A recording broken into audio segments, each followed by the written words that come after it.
Amigos, ¿cómo están ustedes? Tengan muy buenas noches. Iniciamos esta edición de Agenda Política aquí en Canal N. Luego de una semana en la cual, después del caso Toledo, los reflectores se movieron hacia los Humala, Ollanta y Nadine Heredia, acusados de haber recibido $3 millones para la campaña electoral. Esto, según la delación de quien fue el hombre fuerte de Odebrecht en el Perú, Jorge Barata. Pero además, se señalaron los detalles de cómo llegó el dinero y se le entregó el dinero en un departamento en Armendáriz a los Humala y a Nadine Heredia. Sin embargo, han salido Ollanta Humala y Nadine Heredia no a decir que no recibieron el dinero, sino que Ollanta Humala dice no recibimos dinero ilegal, y después Nadine Heredia dijo ayer yo no recibí. Entonces ahí hay unos matices en la negación, aparente negación. Pero adicionalmente se conoció que Jorge Barata también señaló que sus socios en el Perú, los socios en los consorcios que integró, sabían de las coimas pagadas y además prorrateaban después de que Odebrecht pagaba el soborno. Luego las empresas participantes en el consorcio también pagaban proporcionalmente parte de ese soborno. Bueno, ese es uno de los temas. El otro tema está relacionado con Chincheros. Sigue el asunto y ahí pues las cosas se encaminan, según el fujimorismo que ya aparentemente dio su sí, a la interpelación al vicepresidente Martín Vizcarra.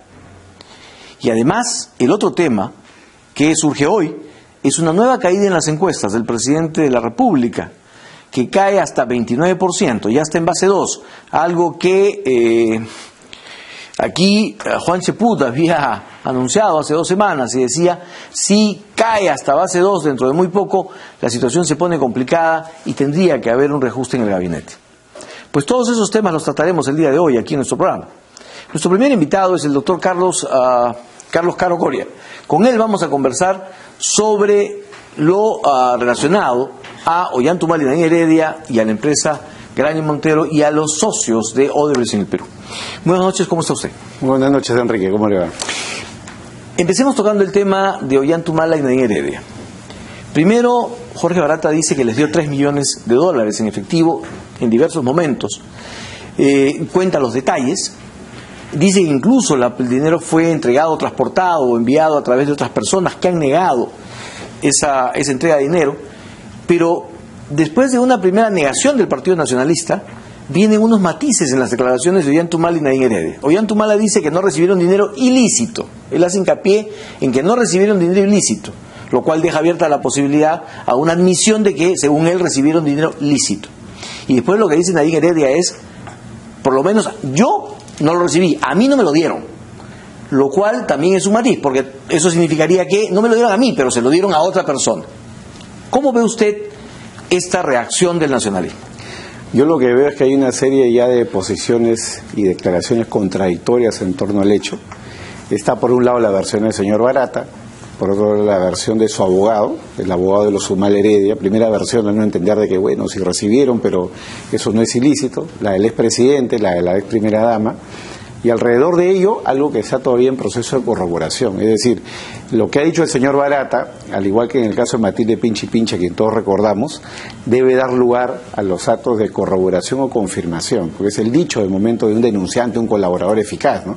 Entonces, vamos a ver si es que esto se corrobora. Hoy día, por ejemplo, en El Comercio, una de las publicaciones que se ha sacado son las notas de las agendas de Nadine y las notas, digamos, del Excel que encontró la policía con la anotación Proyecto OH, suma 3 millones, que en verdad 4.800.000 reales, como elementos de corroboración que podrían significar que el señor Barata está diciendo la verdad.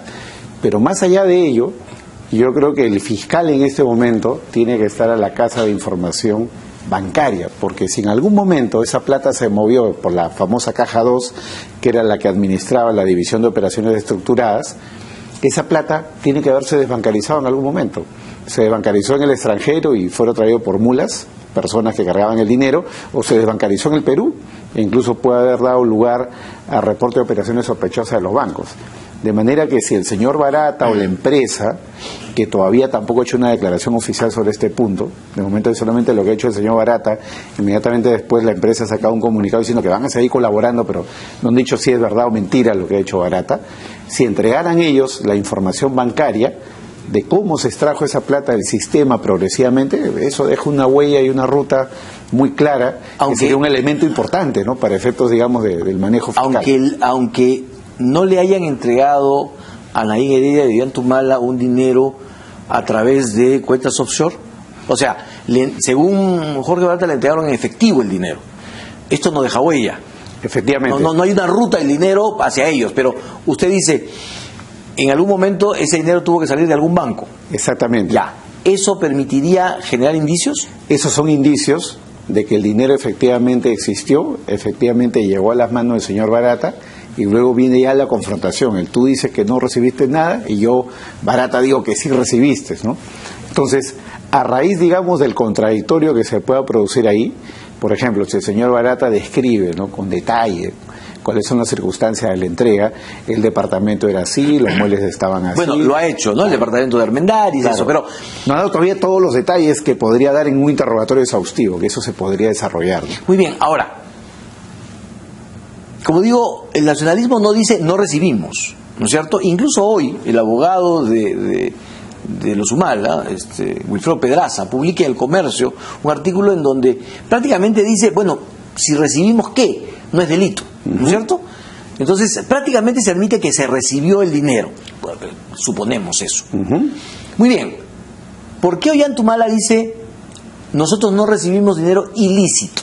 ¿Está haciendo la distinción entre ilícito o ilícito? Claro, creo que ellos están trabajando en varios niveles, ¿no? Nivel 1, negar en cierto modo que han recibido la plata, pero si en algún momento apareciera la prueba de que han recibido, o el fiscal cree que la han recibido, o un juez cree que la han recibido, el argumento va a ser, esto no es un delito porque yo era un candidato, era un privado, y el otro era un privado, por lo tanto esto no es delito. Yo creo que ahí hay algunos errores técnicos, sobre todo en la segunda línea de argumentación. Pues la primera, de si se prueba o no, ya la hemos comentado. Pero en la segunda yo creo que hay algunos problemas. Primero porque el fiscal no tiene que probar que la plata de la caja 2 era de origen ilícito, no tiene que probar que esa caja venía de Petrobras o venía del Estado brasilero o que eso venía del Partido de los Trabajadores de Lula. El fiscal lo que tiene que probar únicamente es que el señor Barata le entregó la plata a los Humala Heredia y esa plata acabó en su patrimonio personal, porque hay que recordar que en el caso de Humala Heredia por lavado de activos, la hipótesis de la Fiscalía es la hipótesis del fraude tributario, ojo, ahí no se está imputando delitos de funcionario público, ahí lo que dice el fiscal es, los Humala Heredia recibieron plata de Venezuela y de Brasil en las campañas del 2006 y 2011, no la declararon a la SUNAT, no pagaron el impuesto correspondiente y esa plata la han utilizado ellos en diversas operaciones personales, compra de joyas, vestidos caros, chocolates, alcohol, no sé lo que fuera, pago de hipotecas, etcétera. Entonces, es un caso de lo que se denomina comúnmente el autolavado. Yo cometo fraude tributario y yo autolavo, me autosirvo, digamos, de ese dinero.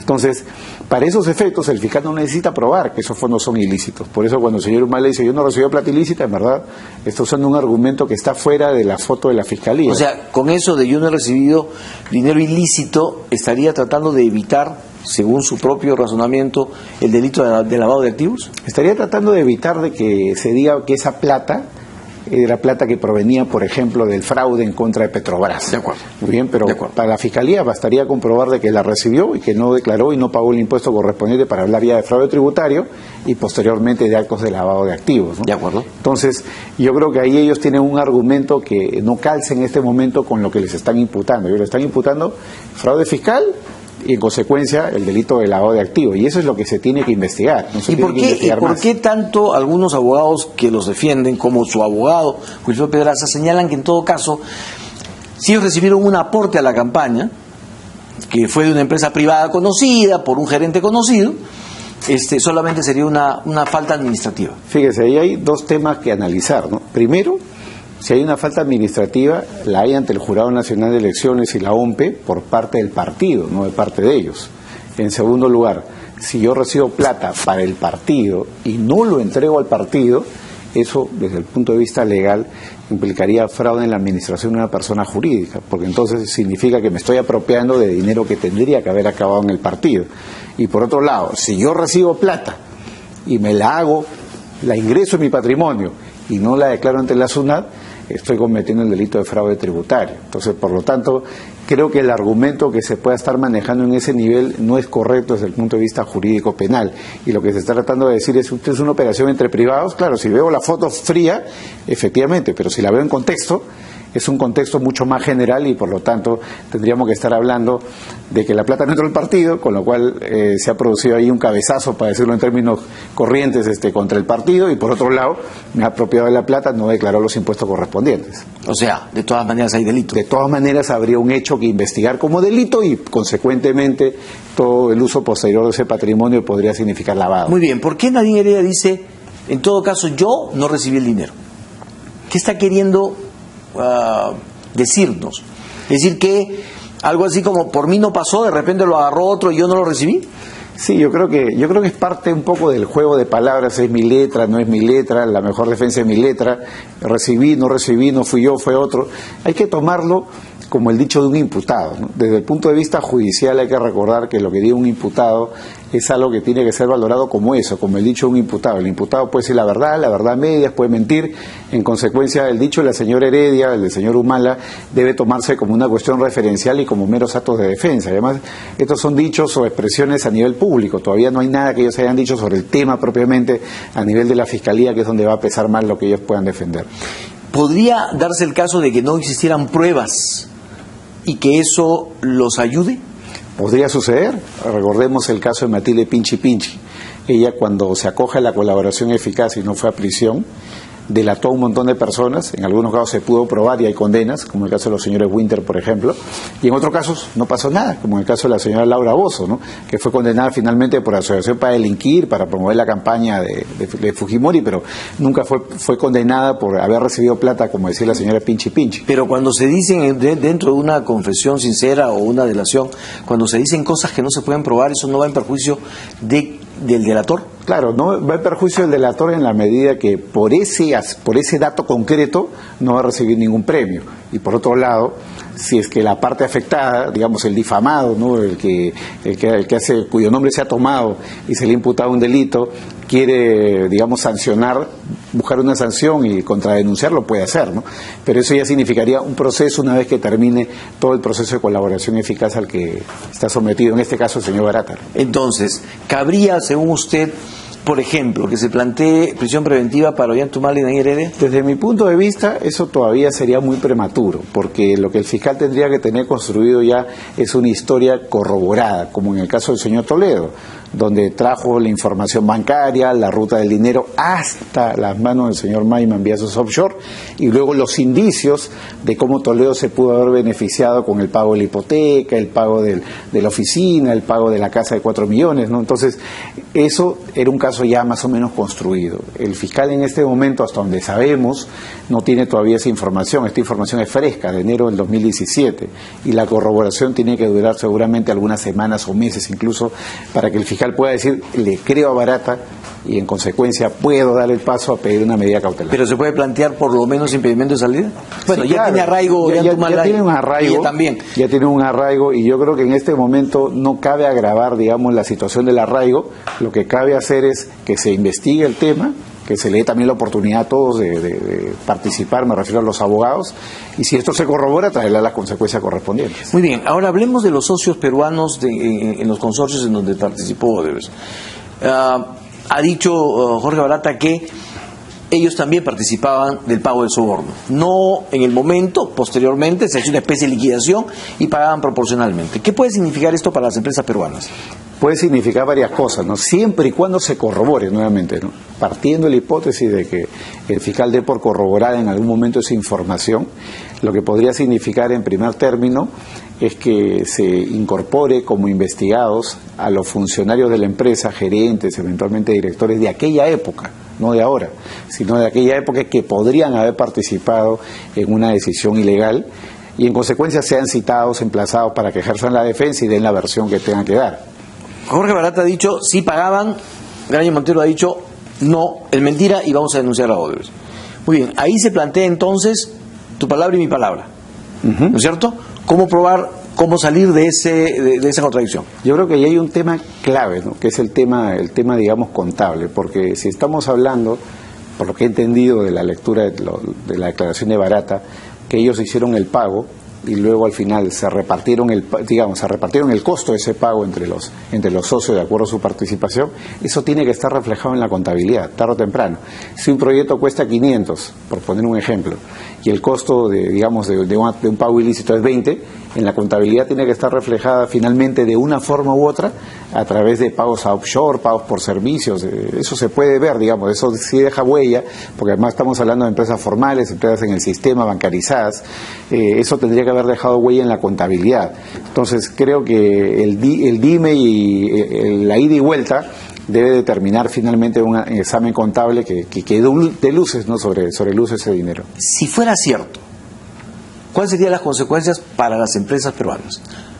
Para la empresa, en primer lugar, como ya sabemos todos, y hay un costo que está asumiendo, que es el costo reputacional, ¿no? Las acciones de la empresa se han desplomado el día viernes a raíz de la declaración de Barata, pero ya en el propio proceso, lo primero que puede pasar es que a la empresa se le comprenda como tercero civilmente responsable, de manera que si algún día uno de los empleados es condenado por corrupción, ellos van a tener que pagar solidariamente como empresa el costo de la reparación civil. Y en segundo lugar, se les podría aplicar el artículo 105 del Código Penal, que trae las llamadas consecuencias accesorias y que implica que, por ejemplo, la empresa podría ser sancionada con el cierre de locales, suspensión de actividades o incluso en casos gravísimos, ¿no? Como el caso Utopía, por ejemplo, con la cancelación de la personería jurídica. Ahora, en el caso de Graña Montero, por ejemplo, lista en Nueva York, ¿qué consecuencias podría traerle esto? Si esto, implica que el hecho se dé por corroborado, podrían aplicarle a la empresa la FCPI, ¿no? La Foreign Corrupt Practices Act del año 77, según la cual las empresas que listan en Nueva York pueden ser como empresas, ¿no? Investigadas, digamos, por un juez federal, por la fiscalía correspondiente de los Estados Unidos, e iniciarse un caso por corrupción allá.